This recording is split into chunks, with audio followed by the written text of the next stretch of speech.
Mi novio dijo que prefería a las mujeres blancas. Me di la vuelta sin discutir. Ahora dice que me ama, y no entiende por qué lo dejé. He estado evitando a mi novio como el diablo a la cruz desde que me dijo que prefería las rosaditas, sabiendo perfectamente que yo no soy así. Pero mis amigas piensan que estoy haciendo una tormenta en un vaso de agua. ¡Qué vergüenza! Llevábamos un año juntos y todo iba maravillosamente bien. La química entre nosotros era increíble, y nuestras noches de amor, simplemente de película. Hasta que, hace 2 semanas, estábamos acostados, conversando después de un polvo brutal. Y entonces va y suelta que le encanta el aspecto rosado de allá abajo, que eso lo vuelve loco, que es lo que prefiere. Le dije que básicamente eso significaba que la mayoría de las mujeres negras y morenas no serían su ideal. Él se encogió de hombros y soltó que eso es lo que todos prefieren, pero que eso no le quitaba nada a la mujer. Le respondí que no estaba de acuerdo, porque no todo el mundo sigue el ideal blanco. Se encogió de hombros otra vez. Para ser sincera, en el momento no le di tanta importancia. Pensé, es su gusto personal, ¿no? Pero ahora lo evito como a la peste. Solo pensar en él me da escalofríos. Me ha estado mandando mensajes todos los días, intentando llamar, pero simplemente no estoy lista para hablar con él. Creo que voy a terminar todo, pero tampoco me parece bien hacerlo por mensaje, sobre todo después de 1 año juntos. Pero tampoco estoy lista para verlo cara a cara, así que lo estoy esquivando. Mis amigas me están llamando tonta, pero cada una por una razón distinta. La mayoría porque piensan que estoy siendo insegura, que me sentí menos, y estoy dejando a un hombre que me ama y que en el fondo dejó claro que su preferencia no cambia lo que siente por mí. Pero, honestamente, creo que no va por ahí. No me siento insegura. Otras piensan que debería haber reaccionado con más fuerza, pero no sé, ni siquiera sentí que tuviera derecho a pelear con alguien por una preferencia personal. No hay un bien o mal en eso. ¿Será que lo arruiné todo? Bueno, hice lo que unos lindos usuarios de Reddit sugirieron y le mandé un mensaje.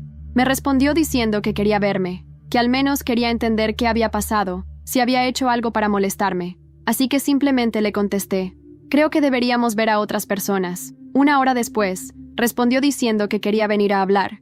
Así que creo que esta noche se viene la conversación. Deséenme suerte. Al día siguiente, vino y hablamos. Lo dejé hablar casi todo el tiempo. Empezó diciendo que me extrañaba, que me amaba. Le dije que sentía como si algo dentro de mí se hubiera apagado, que la chispa se había ido, y que creía que ya no había vuelta atrás. Se enojó y me llamó insegura.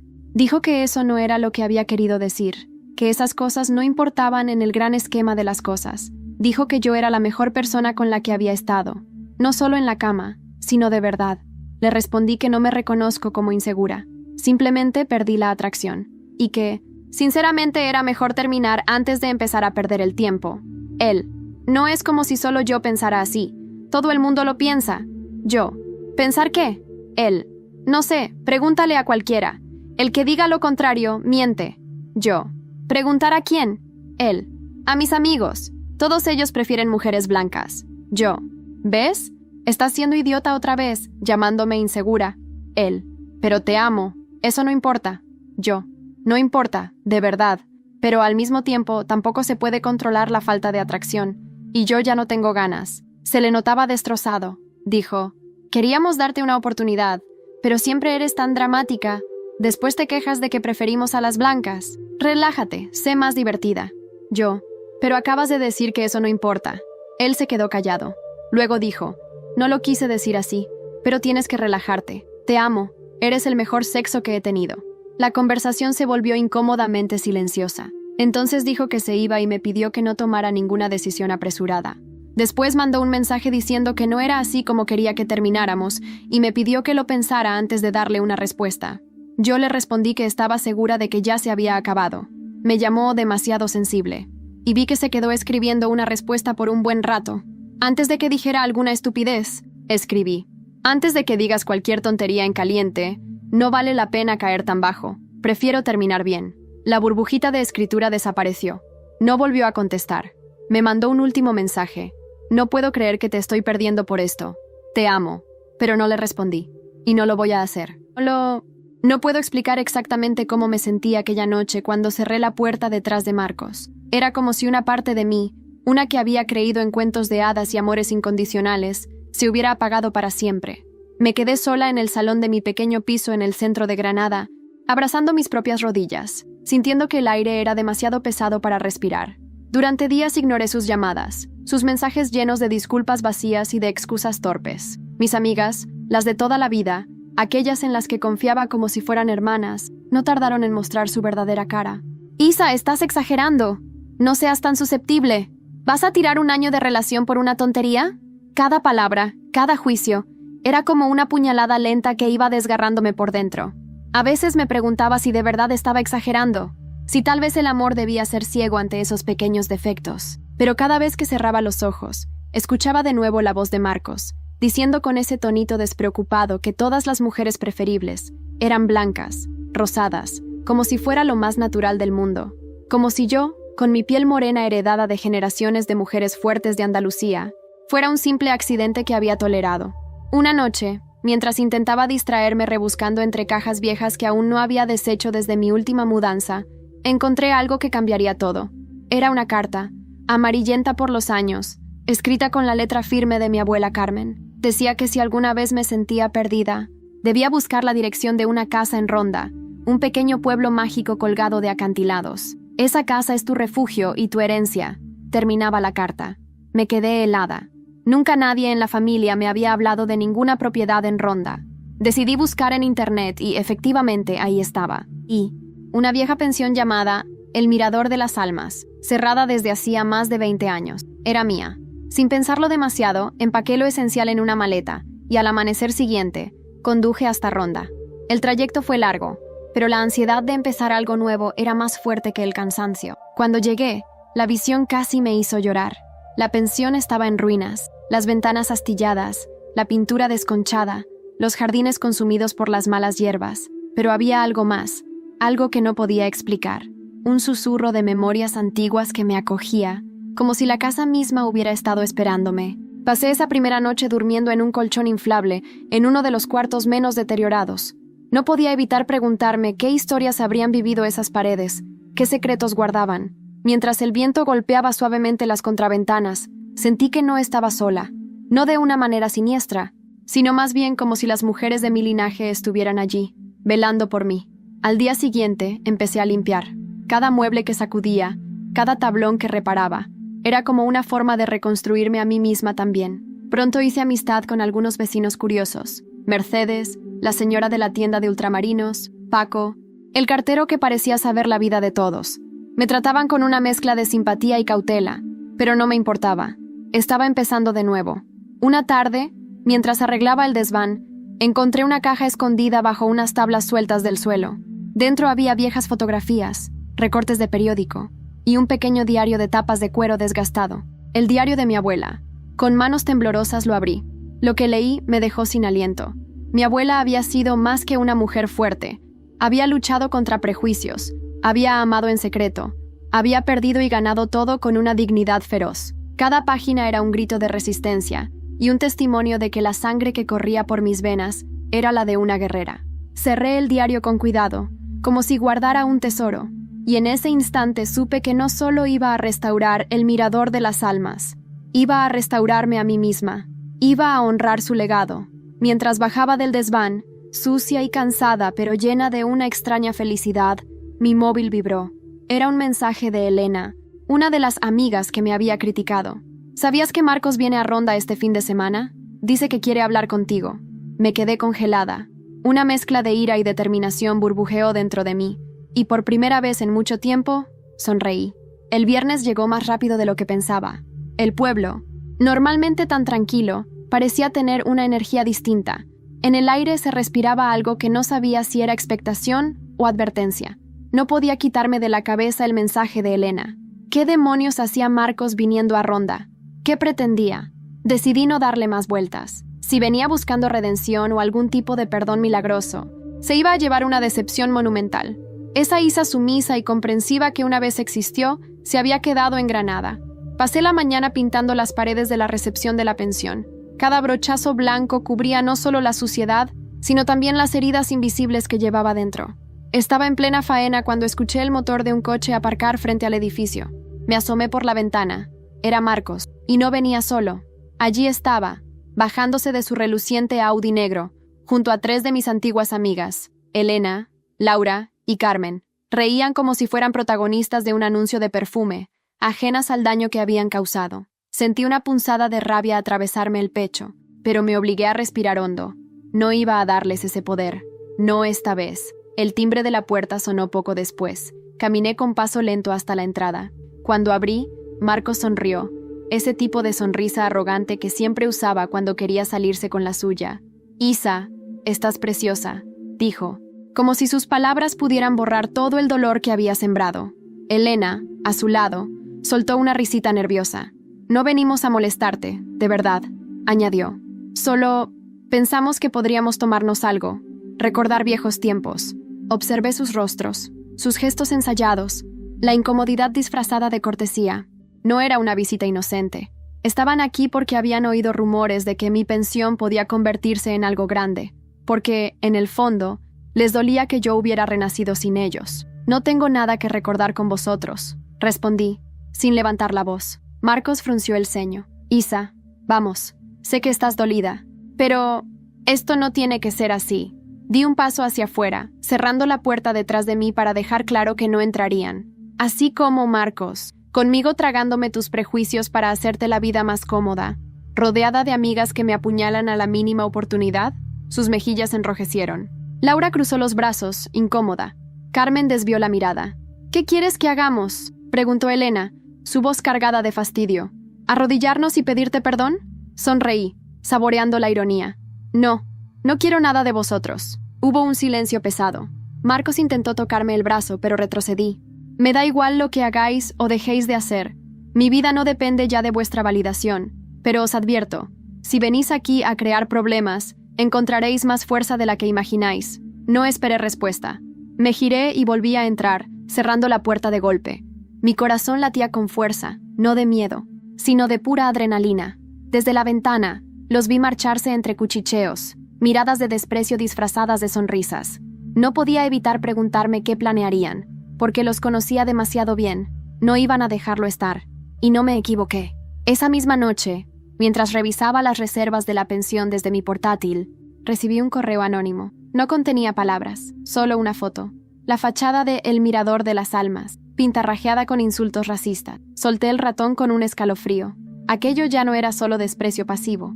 Era un ataque directo. Miré alrededor, sintiéndome por primera vez vulnerable en aquel lugar que comenzaba a amar. Pero después apreté los puños. No iba a huir. No iba a dejar que ganaran. Al contrario, iba a responder, pero no como ellos esperaban. Me levanté, cogí el diario de mi abuela del desván y comencé a leerlo en busca de respuestas. Entre aquellas páginas, escondido entre los relatos de amor, pérdida y coraje, encontré algo que no podía creer. Un secreto de familia tan poderoso, tan devastador, que podría cambiarlo todo. Y no solo para mí. Esa noche apenas pude dormir. Me quedé en la cama, leyendo y releyendo el pasaje del diario que había encontrado, incapaz de procesar todo lo que revelaba. Resulta que mi abuela Carmen no solo había sido dueña de El Mirador de las Almas, había fundado ese lugar como un refugio para mujeres rechazadas, discriminadas o maltratadas. Mujeres que, como ella, habían conocido la traición y la hipocresía de quienes juraban quererlas. Era más que una simple pensión, era un santuario. Entre las páginas más viejas, encontré también referencias veladas a secretos de varias familias poderosas de la región. Asuntos sucios que mi abuela había ayudado a encubrir o proteger a las mujeres afectadas. Nombres conocidos, apellidos que todavía pesaban en Ronda. Me estremecí al pensar en ello. El Mirador no era solo mi legado. Era una amenaza viviente para quien quisiera enterrarlo todo de nuevo. A la mañana siguiente, decidí actuar. Fui directamente a la imprenta del pueblo y encargué folletos, anunciando la pronta reapertura del Mirador de las Almas, esta vez como un espacio dedicado a talleres de empoderamiento femenino, exposiciones de arte de mujeres locales y eventos sobre memoria histórica. Iba a hacer ruido, mucho ruido. Mercedes, la dueña de la tienda de ultramarinos, sonrió cuando le conté mis planes. «Tu abuela estaría orgullosa», me dijo, mientras me pasaba una barra de pan envuelta en papel. «Voy a necesitar toda la ayuda posible», le respondí. «Cuenta conmigo». Su apoyo fue un bálsamo. No todo el mundo en Ronda era cómplice del veneno que algunos querían esparcir. Pero la calma duró poco. Esa misma tarde, mientras pegaba los primeros folletos en el tablón del ayuntamiento, sentí una mirada clavada en mi espalda. Me giré lentamente y allí estaban, Elena, Laura y Carmen, apoyadas contra una farola, observándome con sonrisas burlonas. ¿Montando tu pequeño club de fracasadas?, dijo Laura en voz alta, para que todos los que pasaban escucharan. El corazón me martilleaba, pero me obligué a mantener la calma. No iba a rebajarme a su nivel. Al menos hago algo de valor, contesté recogiendo mi mochila. ¿Valor?, se burló Carmen, acercándose un paso. Nadie va a venir a tu tugurio. Isa, aquí la gente tiene memoria. Saben quién eres. Por un momento, el viejo temor me rozó. Esa sensación asfixiante de estar siempre a punto de ser rechazada, de no ser suficiente. Pero la aparté de un manotazo interno. Me acerqué yo también, hasta que nuestros rostros quedaron a centímetros. «Perfecto», susurré. «Que no se olviden de quién soy». Las dejé allí, congeladas por mi respuesta inesperada. Esa noche, mientras terminaba de pintar la sala principal, Paco, el cartero, vino a verme. Traía una carta en la mano, sin remitente. «Mejor que la leas dentro», me aconsejó con un gesto serio. La carta era breve, pero el contenido me heló la sangre. «Sabemos lo que tu abuela escondía. Si no cierras el mirador, la verdad saldrá a la luz y arruinará tu vida». Me dejé caer en una silla, la carta temblando entre mis dedos. ¿Verdad? ¿Qué verdad? ¿Era una amenaza real o solo otro intento patético de intimidarme? Recordé algo que mi abuela escribía una y otra vez en su diario. El verdadero poder está en saber quién eres y no dejar que te lo arrebaten. Me levanté con nueva determinación. No iban a asustarme. No esta vez. Al día siguiente, planeaba organizar la primera jornada de puertas abiertas del Mirador. Y todo el pueblo estaba invitado. Lo que no sabía era que alguien más había decidido asistir también. Alguien de mi propio pasado. Alguien que guardaba un secreto todavía más peligroso que todo lo que había leído en aquel diario. El amanecer del sábado tiñó de tonos dorados los acantilados de Ronda. El viento traía el aroma de los naranjos, y por un momento casi pude fingir que todo estaba bien. Casi. Me desperté temprano, llena de esa ansiedad eléctrica que precede a los momentos importantes. Hoy era el día de la jornada de puertas abiertas en el Mirador de las Almas. Hoy, todo lo que había trabajado, todo en lo que había creído desde que dejé atrás mi antigua vida en Granada, se pondría a prueba. Pasé la mañana colocando flores frescas en la entrada, desempolvando los viejos muebles restaurados y ajustando los carteles explicativos sobre la historia del lugar. Cada detalle contaba. Cada rincón debía hablar de fuerza, de memoria, de resistencia. A media mañana, empezaron a llegar los primeros curiosos. Señoras mayores del pueblo, jóvenes artistas, turistas despistados. Algunos entraban tímidamente, otros se lanzaban a preguntar, a admirar, a curiosear. Y yo estaba allí, en el centro de todo, sonriendo, explicando, guiando con la seguridad de quien ha encontrado finalmente su lugar en el mundo. Hasta que vi una cara que me hizo detenerme en seco. Santiago García. El primer chico de quien me enamoré en la universidad, antes incluso de conocer a Marcos. Alto, de cabello oscuro y rizado, mirada intensa. Habíamos compartido risas, sueños, y una traición que aún pesaba en algún rincón de mi alma. Santiago fue el primero que me hizo sentir invisible. Cuando en aquel entonces, sin explicación, me dejó de hablar, me evitó y prefirió salir con una chica de piel más clara, como si yo hubiese sido un error vergonzoso. Y ahora estaba allí, frente a mí, sonriendo como si nada hubiera pasado. Me acerqué, tensa. «Vaya», dijo, con una sonrisa torpe. «No esperaba encontrarte aquí, Isa». «¿Qué haces en Ronda, Santiago?» «Vine por negocios». Se pasó una mano por la nuca. Incómodo. «Escuché rumores de este lugar. Quería ver qué tal». Mentira. Lo veía en sus ojos. No era simple curiosidad. Mercedes apareció a mi lado, como un ángel de la guarda. «¿Todo bien, Isa?» Asentí, aunque por dentro todo mi cuerpo gritaba. «Perfectamente», dije. Santiago fingió admirar el lugar, paseándose entre los visitantes, pero no tardé en darme cuenta de que hablaba en voz baja con algunos, lanzando comentarios venenosos, comentarios que pretendían sembrar duda, manchar la reputación del Mirador. No podía permitirlo. Me acerqué a él de nuevo, esta vez con la cabeza alta. «¿Por qué has venido realmente, Santiago?» Él me miró con esa arrogancia suave que recordaba tan bien. «Porque algunos secretos no deberían salir a la luz. Isa, estás jugando con fuego». No entendí de inmediato, pero entonces recordó. Santiago venía de una de las familias más antiguas de Ronda, una de las que mi abuela había ayudado a proteger, o a encubrir. Él temía lo que yo podía desenterrar en esos diarios. Mi voz fue baja, pero firme. «No tengo miedo de la verdad». «Deberías», susurró él, y se alejó entre la multitud. Me quedé allí, sintiendo cómo el suelo parecía tambalearse bajo mis pies. No era solo Marcos, no eran solo las falsas amigas. Estaba removiendo cimientos más profundos, raíces podridas que muchos preferirían mantener enterradas. Cuando la jornada terminó, después de despedir a los últimos visitantes, me senté sola en uno de los bancos del jardín, y fue entonces cuando la vi. Una pequeña hoja de papel, deslizada bajo la puerta principal. La recogí, temblando. Solo contenía 2 palabras, escritas con tinta roja. «Cuidado, Isa». Un escalofrío me recorrió la espalda. Miré alrededor, pero la calle estaba vacía, sumida en el silencio de la noche. Sabía que no podía dar marcha atrás, pero tampoco podía enfrentarlo sola. Decidí llamar a alguien a quien no había visto en años, alguien que conocía los secretos de mi familia mejor que nadie. Mi tío Javier, el único capaz de ayudarme a enfrentar lo que se avecinaba. Llamar a mi tío Javier no fue una decisión fácil. Mi madre siempre había hablado de él como la oveja negra de la familia, el rebelde, el que había elegido vivir apartado, viajando de ciudad en ciudad, trabajando en oficios extraños y, según los rumores, metiéndose en asuntos peligrosos. Pero ahora mismo, no me quedaba otra opción. Marqué su número temblando, medio esperando que no contestara, pero lo hizo. A la segunda llamada. ¿Isa? Su voz sonaba más grave de lo que recordaba, y a la vez cargada de una calidez inesperada. «Hola, tío. Necesito verte». Hubo un silencio pesado al otro lado de la línea. «Estoy en Málaga. Puedo estar en Ronda mañana por la tarde». Colgué sintiéndome un poco más fuerte, aunque el miedo aún reptaba bajo mi piel. Pasé la mañana siguiente fingiendo normalidad. Continué con las reformas, saludé a los vecinos, incluso atendí a una pareja de turistas italianos que quería reservar para el mes siguiente. Pero mi mente estaba en otra parte. Cada sombra parecía un espía, cada ruido un susurro amenazante. A las 5 de la tarde, cuando el sol empezaba a teñir de cobre los tejados de Ronda, llegó Javier. Apenas lo reconocí al principio. Alto, de cabello entrecano, barba descuidada, vestido con una chaqueta de cuero gastada.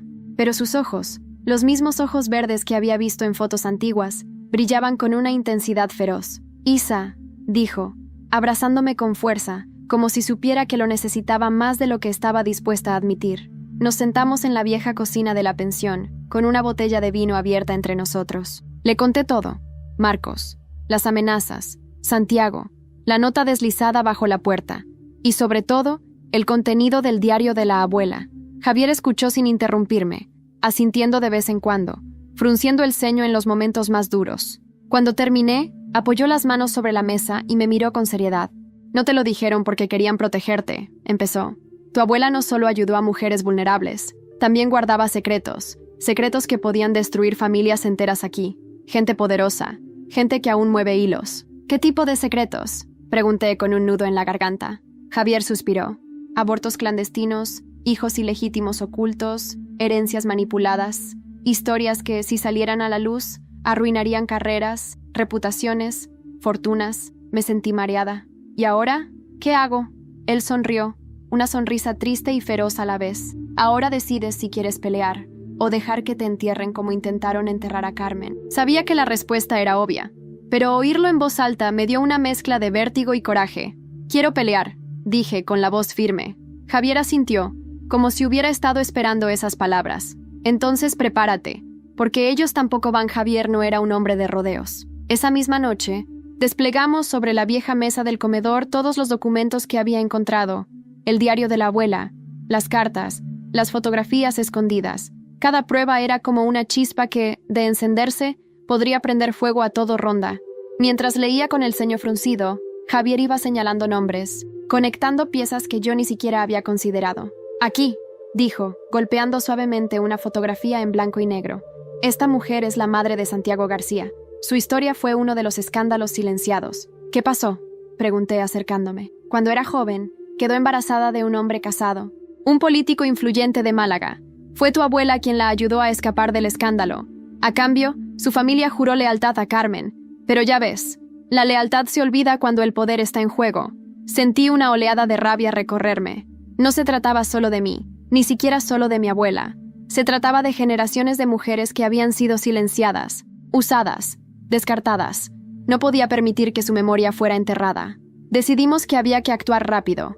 Javier tenía contactos, gente de confianza que podría ayudarme a organizar una exposición pública, un evento grande que llamara la atención, no solo de Ronda, sino de toda Andalucía. Pasamos la madrugada planeando. Cuando el primer rayo de sol iluminó la cocina, teníamos un plan. Anunciaríamos una exposición sobre la memoria oculta de Ronda, usando el Mirador de las Almas como sede.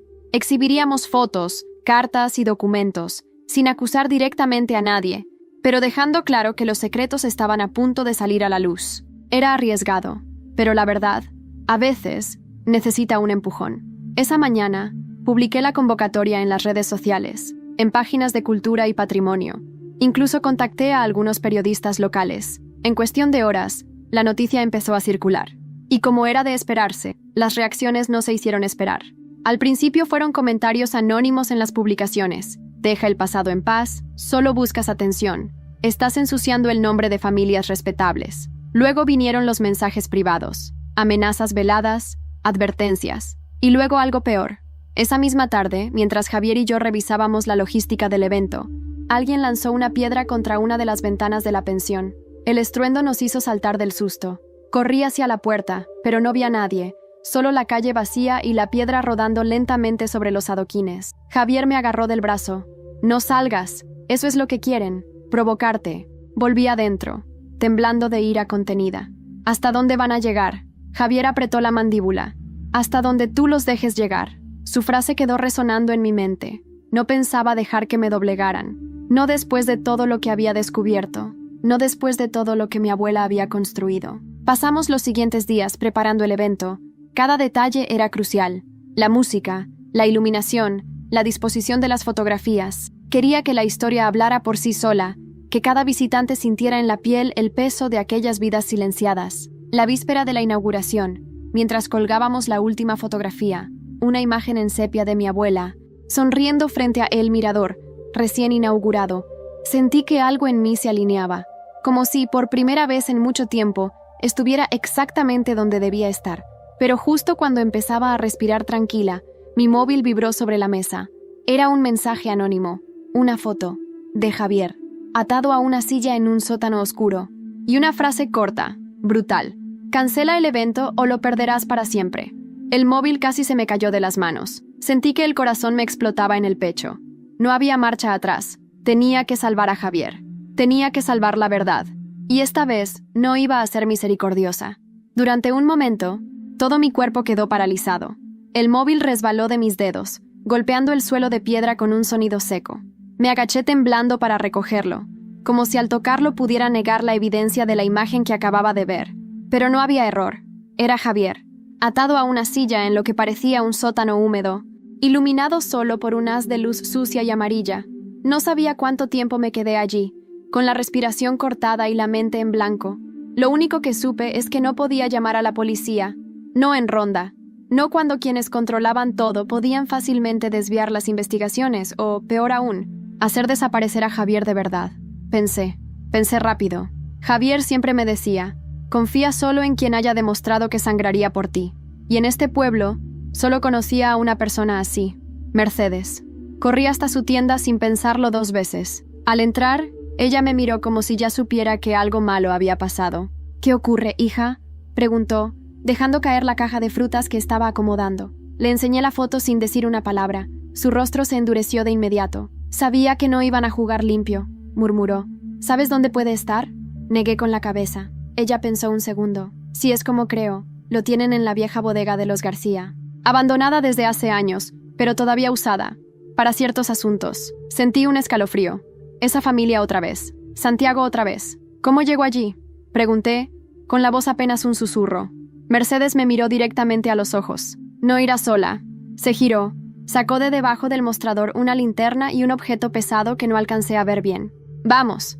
Cruzamos el pueblo como 2 sombras entre las calles estrechas y empedradas. El viento soplaba fuerte, moviendo los carteles que anunciaban mi exposición como una burla cruel. Sentía cada latido en mis sienes, cada paso como una sentencia de muerte si fallábamos. La bodega estaba oculta tras una verja oxidada, a las afueras, medio devorada por las enredaderas. Mercedes saltó la verja con la agilidad de quien había hecho cosas así antes. Yo la seguí, torpemente. El aire dentro de la bodega era espeso, apestaba a humedad y a algo más, algo podrido. Avanzamos en silencio, linterna en mano, hasta que escuchamos un gemido ahogado. Ahí estaba, Javier, medio inconsciente, atado a una silla de madera rota, con el rostro hinchado por los golpes. Me lancé hacia él, pero Mercedes me detuvo, señalando una esquina en sombras, y entonces lo vi. Santiago, de pie, apoyado contra una columna, con una copa de vino en la mano, como si estuviera en una fiesta. «Sabía que vendrías, Isa», dijo, sonriendo de lado.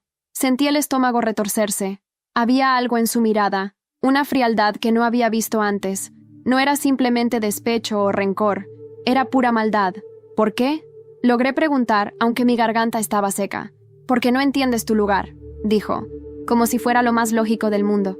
«Porque una como tú no debería revolver la historia que tanto nos costó enterrar. ¿Y crees que secuestrando a mi tío vas a detenerme?» Mi voz sonaba más firme de lo que me sentía. Santiago soltó una carcajada seca. «No, Isa, esto es solo un aviso. Si sigues adelante, lo próximo será peor. Para ti». Mercedes dio un paso al frente, interponiéndose entre él y yo. «Te has olvidado de algo, cabrón», escupió ella. «Aquí, cuando tocas a uno de los nuestros, te enfrentas a todos». Y sin dudarlo, lanzó el objeto que había traído. Una vieja cadena de hierro que golpeó a Santiago en la pierna, haciéndolo caer de rodillas. En el caos que siguió, corrí hacia Javier, soltando las ataduras con manos temblorosas. «Vamos, vamos», le susurraba, mientras él apenas podía mantenerse en pie. Mercedes forcejeaba con Santiago, que gritaba amenazas mientras intentaba zafarse. Logramos salir arrastrando a Javier entre los dos. Atravesamos el descampado corriendo, sin mirar atrás, sabiendo que si nos atrapaban no habría segunda oportunidad. No paramos hasta llegar a El Mirador. Cerré la puerta con llave, aseguré todas las ventanas y me dejé caer junto a Javier en el suelo, agotada, con el corazón martillando contra mis costillas. Mercedes, aún jadeando, nos miró con gravedad. «Ahora ya no hay vuelta atrás, Isa. Has declarado la guerra. Y en lo más profundo de mí, lo sabía. La verdadera batalla acababa de comenzar. Esa noche no dormí, ni podía». Javier, recostado en uno de los sofás restaurados, descansaba con un sueño inquieto, murmurando palabras inconexas cada tanto. Mercedes se había quedado en la pensión también, vigilando la puerta de entrada como un perro guardián. Yo me senté en el viejo sillón de la sala común, abrazándome las rodillas, sintiendo cómo la rabia bullía bajo mi piel como lava. No era solo lo que habían hecho a Javier, era el desprecio, la arrogancia, la convicción de que podían aplastarme simplemente porque sí, porque no pertenecía a su mundo perfecto y podrido. Cerca de las 3 de la madrugada, mientras el viento golpeaba las contraventanas con violencia, tomé una decisión. No iba a suspender la exposición, no iba a ceder. Me levanté, encendí el portátil y empecé a escribir. Un manifiesto, una carta abierta a todo el pueblo, a toda Andalucía si era necesario. No mencionaba nombres, no lanzaba acusaciones directas, pero narraba, con crudeza y verdad, la historia de El Mirador de las Almas, de Carmen, de todas las mujeres que habían sido silenciadas por el miedo y la vergüenza, y terminaba con una promesa. La memoria no puede ser asesinada, y aquí, en este rincón olvidado de Ronda, renacerá. Publiqué la carta en todas las redes sociales posibles, en grupos locales, en foros culturales, y luego, finalmente, cerré el portátil y me permití llorar. No de miedo, de alivio. Por primera vez en mucho tiempo, sentía que estaba haciendo lo correcto. Cuando el sol despuntó tras las montañas, la carta ya se había hecho viral. Recibí mensajes de apoyo de mujeres que ni siquiera conocía, mujeres mayores que recordaban a Carmen, jóvenes que veían en El Mirador una luz de esperanza en un mundo que todavía cargaba con viejas cadenas invisibles. Pero también llegaron las amenazas, más sutiles esta vez. Insinuaciones sobre errores en la restauración de la pensión, denuncias anónimas al ayuntamiento por supuestas irregularidades. El poder sabía jugar sucio, muy sucio. Esa misma mañana, recibí la visita inesperada de alguien que no esperaba volver a ver. Laura. Sí, Laura. Una de las que me había humillado públicamente semanas atrás. Llegó sola, sin Carmen ni Elena, vestida de manera discreta, casi humilde, muy distinta a la chica altiva y segura de sí misma que recordaba. Me miró con los ojos rojos, como si hubiera llorado. ¿Podemos hablar?, preguntó, con una voz tan baja que casi no la oí. La invité a pasar, desconfiada. Mercedes no le quitó la vista de encima ni un segundo. Nos sentamos en la cocina. Isa, empezó tragando saliva. No estoy aquí para justificarme. Solo quiero decirte que tienes razón. No dije nada. Solo esperé. Santiago y los demás, ellos, se frotó las manos nerviosamente. No sabes hasta qué punto son capaces de destruir a alguien. Yo Yo estuve en su juego porque tenía miedo, porque creí que si no me ponía de su lado, también me aplastarían. Sus palabras me golpearon de una forma inesperada. ¿Y ahora?, pregunté con frialdad. Ahora quiero ayudarte. No sé cómo, pero quiero hacerlo. Vi en sus ojos el temblor genuino de alguien que ha vivido atrapado en una red de silencios y lealtades forzadas, y aunque una parte de mí gritaba que no confiara, otra parte, la que había leído las cartas de mi abuela, la que sabía del precio del miedo, entendía demasiado bien lo que era eso. Está bien, dije al final, pero una sola traición más, y tú también te conviertes en enemiga. Laura asintió, al borde de las lágrimas, y así, esa mañana gris de otoño, en la vieja cocina del Mirador de las Almas, una inesperada alianza comenzó a gestarse. Lo que no sabía era que Laura traía consigo algo más que su arrepentimiento. Traía información. Información que podría destruir no solo a Santiago, sino a todo el entramado de poder que protegía a los culpables. Esa noche, mientras Mercedes preparaba una cena improvisada y Javier recuperaba algo de color en el rostro, Laura abrió su bolso y sacó un sobre grueso. «Tienes que ver esto», me dijo, mirándome a los ojos. Lo que contenía el sobre era la prueba definitiva. Documentos, fotografías, contratos fraudulentos, acuerdos ilegales entre las familias más ricas de Ronda. Y los nombres que aparecían allí, me dejaron sin aliento. No era solo Santiago, era todo el sistema, todo el pueblo. Sabía que, una vez hiciera públicos esos documentos, no habría vuelta atrás. O los tumbaba, o ellos me destruían primero. Esa noche apenas pude articular palabra. El sobre con los documentos descansaba sobre la mesa, pesado como una bomba a punto de estallar. Cada fotografía, cada contrato falso, cada firma en esos papeles era un eslabón más en la cadena de corrupción que ataba a Ronda a su oscuro pasado. Mercedes, de pie junto a la ventana, vigilaba la calle con su habitual mirada de halcón. Javier, más recuperado pero aún débil, hojeaba los papeles con expresión grave. ¿Y Laura? Laura parecía encogerse más en su silla a cada segundo, como si temiera que los muros pudieran venirse abajo de un momento a otro. ¿Sabes lo que pasará si esto sale a la luz?, preguntó Javier finalmente, su voz rasgada. Asentí en silencio. Lo sabía. Van a intentar destruirte de verdad, añadió Mercedes, sin apartar la vista de la calle. Laura levantó la mirada, suplicante. Pero también puede salvar a mucha gente. Puede liberar a otras como tú, como Carmen, como tantas que nunca tuvieron voz. Respiré hondo, sintiendo cómo cada célula de mi cuerpo se preparaba para lo inevitable. Entonces vamos a hacerlo, dije. Vamos a contar la verdad, toda. Laura sugirió usar un periodista de confianza, alguien que no estuviera comprado por las familias poderosas. Recordó a uno, Miguel Álvarez, un reportero independiente de Málaga, conocido por destapar escándalos de corrupción. Javier estuvo de acuerdo. No podíamos confiar en nadie de Ronda.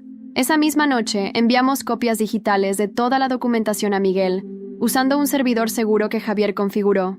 Luego apagamos los móviles, cerramos todas las ventanas y puertas y nos preparamos para lo que viniera. La respuesta no tardó.